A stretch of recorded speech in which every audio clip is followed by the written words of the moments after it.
ভিডিওটা তো করা হয়ে গেছে, আজকে সাঁঠিয়ে বানিয়েছি পনির সাথে। কিন্তু কথা বলতে বলতে আমি এত বেশি বাড়িয়ে ফেলছি যে কি বলবো, যতবার বলছি ততবারই দেখছি 3 মিনিট 16 সেকেন্ড হয়ে গেল বা 3 মিনিট 20 সেকেন্ড হয়ে গেল। আমাকে তো একটু কম সময়ের মধ্যে বলতে হবে না, তা নাহলে আবার ভিডিওটা যাবে না তোমাদের কাছে।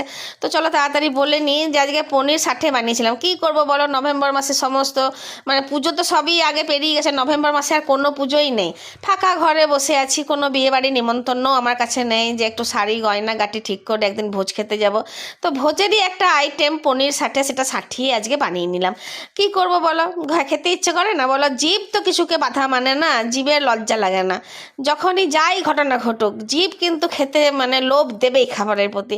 তো মনে মনে একটা জায়গায় ভিডিও দেখে লোভ লাগছিল, তুই ভাবলাম বানিয়েই নি ঘরে।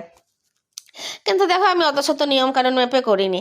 আমি ওই কাঠির মধ্যে সমস্ত কিছু পনির পেঁয়াজ ক্যাপসিকাম গেঁথে পরে ভেজে নিয়েছি, সেরকম কিন্তু নয়। আমার রান্নাটা তোমরা দেখো। তো আমি কি করেছিলাম, প্রথমে তোমার পনির ক্যাপসিকাম পেঁয়াজ একটু গোটা গোটা করে কেটে নিয়েছিলাম, মানে গোটা না, বড় বড় করে সাইজে কেটেছিলাম। দিয়ে সেখানে আবার ধনেপাতা কাঁচা লঙ্কা রসুন পেঁয়াজ আদা বাটা দিয়ে বেশ ভালো করে মেখে নিয়েছিলাম। ওপর থেকে নুন চিনি আর কাগজি লেবুর রস দিয়ে দিয়েছিলাম। দিয়ে 30 মিনিট রেখে নেওয়ার পর একটা তাওয়াতে মাখন দিয়ে বেশ ভালো করে এপিট ওপিট সেঁকে নিয়েছি। তবে আঁচটা কখনো কম করেছি, কখনো জোরেও করেছি। কেননা আঁচটা যদি জোরে দিয়ে দাও তাহলে খুব তাড়াতাড়ি তোমার লাল রঙটা চলে আসবে পনির ক্যাপসিকাম পেঁয়াজের মধ্যে, আর ভেতর থেকে কাঁচাই থেকে যাবে। তো ওই জন্য আস্তে আস্তে মানে কম আঁচ দিয়ে ভাজলাম। দেখতেই পাচ্ছ যে আস্তে আস্তে পনিরগুলোতে সবেতেই পেঁয়াজ ক্যাপসিকামের লাল রঙ চলে এসছে। এবার এটাকে নামিয়ে গরম গরম কাঠির মধ্যে সাজিয়ে নিলাম।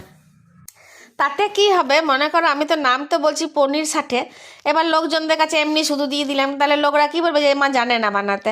আর কাঠির মধ্যে গুঁজতেও মানে গেঁথে দিতেও সহজ হলো, মানে পনিরগুলো তোমার ক্যাপসিকাম পেঁয়াজ এত নরম হয়ে গেছিলো যে একদম মানে কাঠির মধ্যে সহজেই গাঁথাও গেল।